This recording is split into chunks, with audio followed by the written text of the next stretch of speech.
Alright folks, welcome to this exciting video where you once again join us in the beautiful landscape of Scotland. Today we're joined by the child AJ, and today we're starting this video in front of this magnificent ancient, it must be a Stevenson lighthouse. Oh look, it says above it,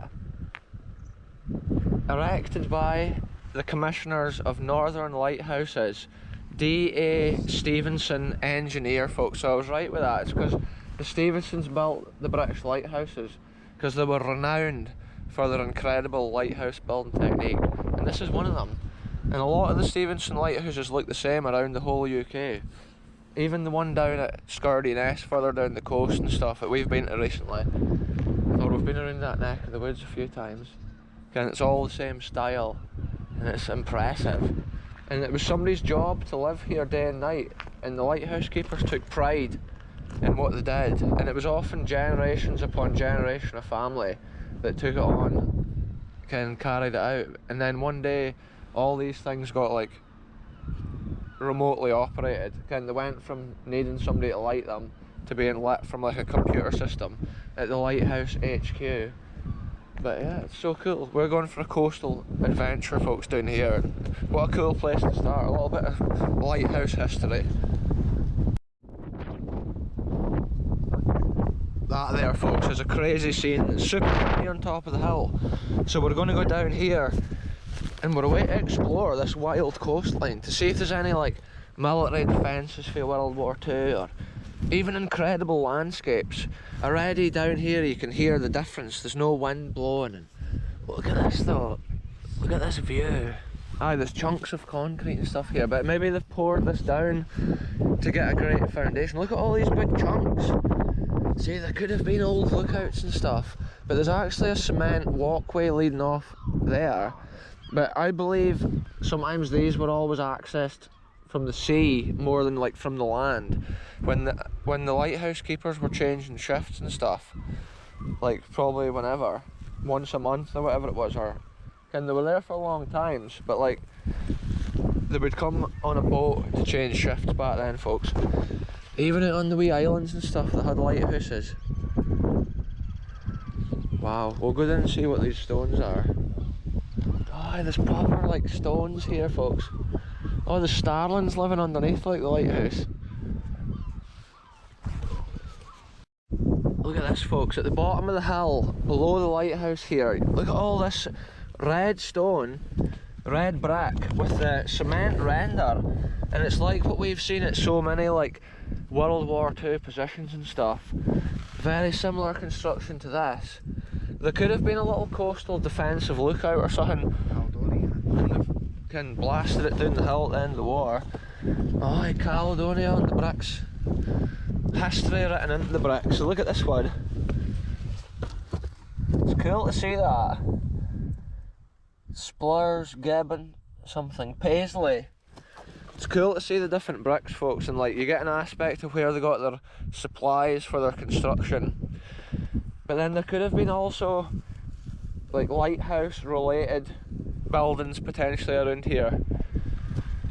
But the Stevensons were famous for building amazing lighthouses, even in the craziest little rocks out in the sea, like the Bell Rock lighthouse. It's famous. And here it's, oh look at this bit of, look, it's got like a bitumen coating on it, and this is what we've seen also in World War II constructions folks, which is crazy. Oh look, there's a caterpillar on there, look on the side there folks. It's hard probably to come out on the camera, but crazy caterpillar. It's black with like an orange stripe on its side, but look at this is the history we love to see. It's part of like the construction of the building. They did that to make it waterproof. And then look at these here, big chunks of cement. Must have been holding some sort of brackets.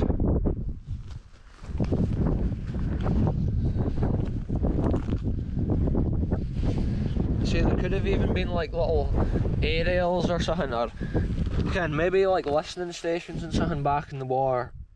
They might have had coastal areas for radar with aerials or anything in places.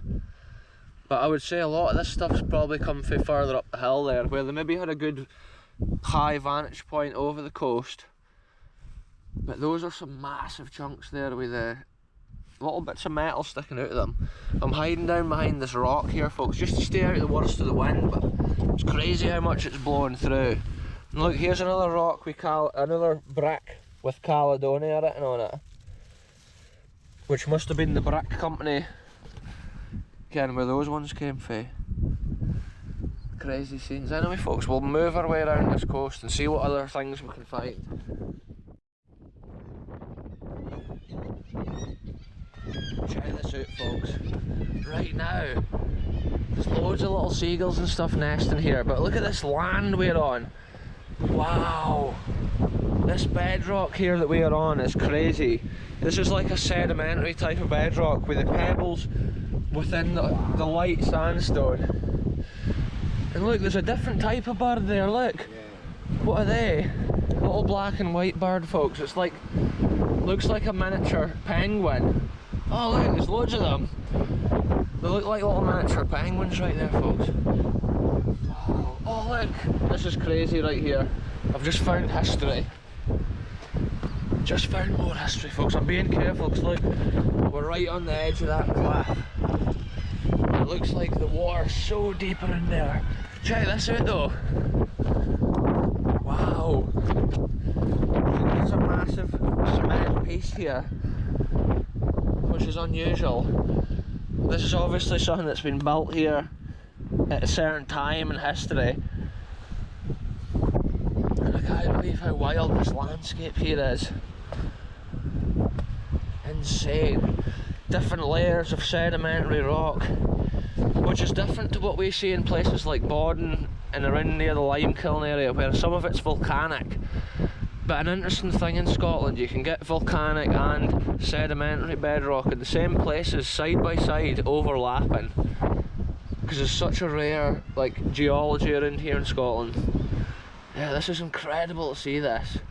The way that cliff face there even is just pebbles. Ken, it's probably been at the bed of the sea at one time. Crazy, folks.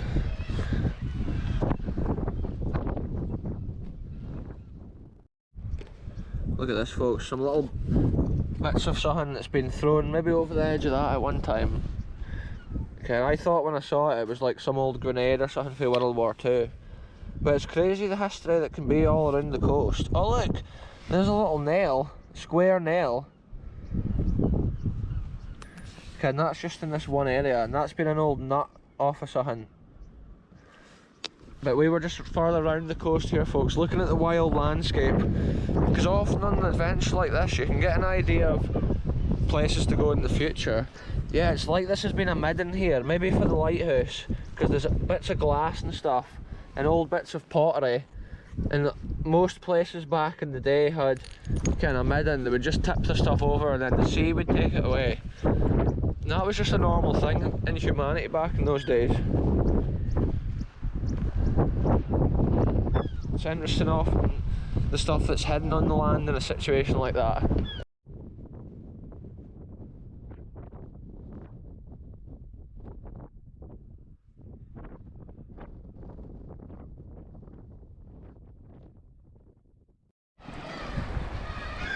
Check this out, folks. This is truly epic landscape here. Look at this cliff in front of me here.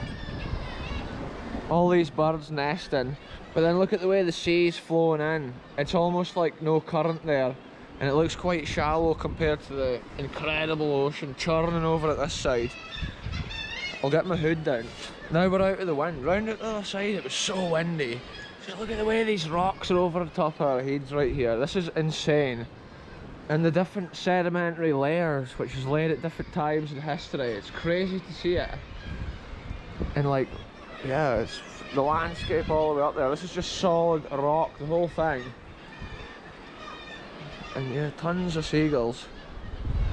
So I'm heading on round, because they can obviously, you don't want seagull droppings on your heads, folks. I'm going out onto this pinnacle of land between the sea and this little inlet here. But we're being careful in case the tide comes in. This is the sort of bit you could get cut off. Look, here's a massive fishing buoy that must have been maybe snapped off in a storm or something, because the rope's broken. Look at the size of that, folks. Oh, it's got a number on it. A913. If that's your fishing buoy, folks, here it is.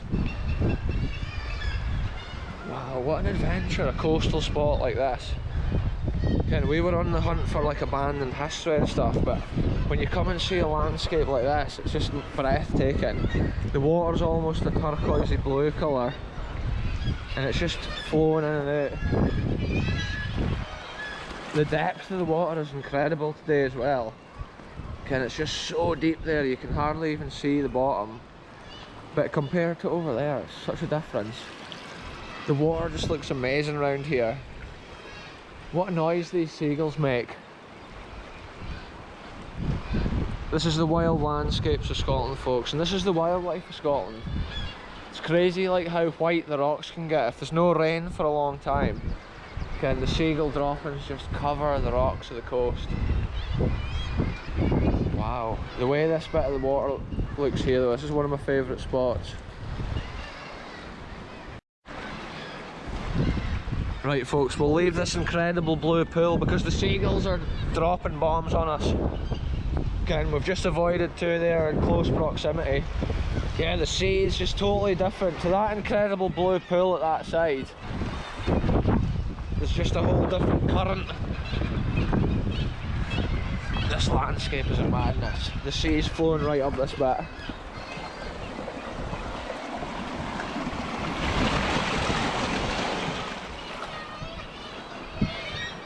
Yeah, these seagulls are going mental. The noise of them, they're all nesting. Look at this sedimentary layers here in the rocks, folks. It is so interesting to see that, and just billions of years of history on display through the rocks. It's crazy to think the different conditions that must have caused all those pebbles to be left. And then other times there was no pebbles, just fine like sand. And then after that there was a period of time where there was loads of pebbles, and you have to think, okay, I wonder what the sedimentary layers of the sea's like just now during humanity. In like another billion years time it could be pushed into land mass like this.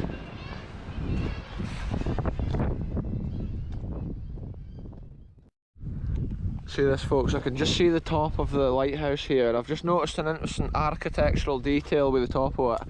There's a weather vane which obviously gets blown and points the direction of the wind, but see below it there's actually an air vent, like an intake, and that must be like attached onto the weather vane.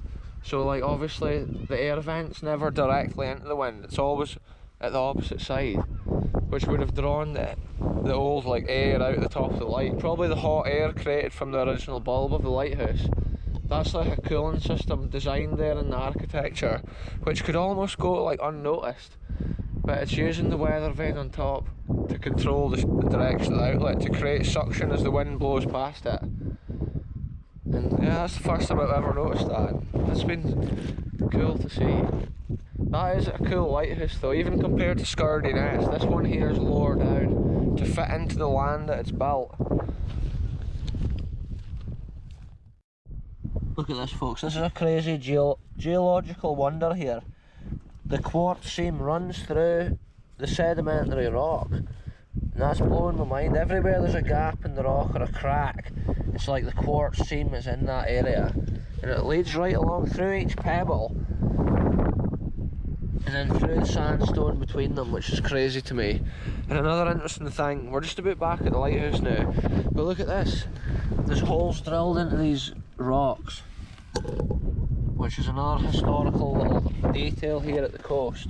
Look, all these rocks here, they've been drilled into, folks, and look, we're just about back at the lighthouse. It is getting really windy now we're coming back around this corner, and I do apologise for that in this adventure, folks, but often we're out here in the craziest of conditions.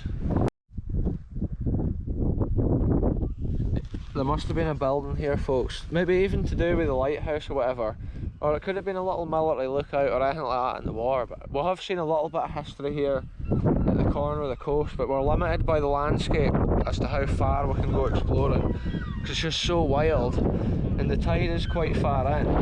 But what we have seen today is some crazy geology, a little bit of history of something that may have been here at the coast. And yeah, the epic scene of the old Stevenson Lighthouse, which is a crazy feat of engineering. It's not the most incredible one they've ever built though, because there is some impressive ones around Scotland. Look at this, folks, we're now walking past the walls of this magnificent structure, and a lot of these Stevenson lighthouses seem to be painted the same colours. Yeah, look, that must be like the main old lighthouse building there, like where the lighthouse keepers would have stayed. And it's cool how in 1897 it was built, and it tells you that little bit about the Stevensons above the door. What does that tell you on the plaque? Crazy winds up here as well, folks, it's unreal. So there you go, folks, like you can see the starlings flying around which live in this Tod Head Lighthouse now. It was cool to see that with the name of the lighthouse. And it is interesting to find out that they've stopped using it since 2007 was the last time they were using this as like an active navigation lighthouse. And like, I love the character of this old building and just, yeah, the way they look. It's been a cool adventure. The sky's getting quite grey up here now. The wind's almost getting like stronger and a bit cooler. So yeah, who knows where we're going next, folks. We're about to head on to the next adventure. It's been a cool one though to see this and see the little bit of coast here and the wee bits of history hidden within it. There's some cool little lambs as well at this time of year in all these fields. But yeah, I'm going to end it here, folks. Thanks very much for watching.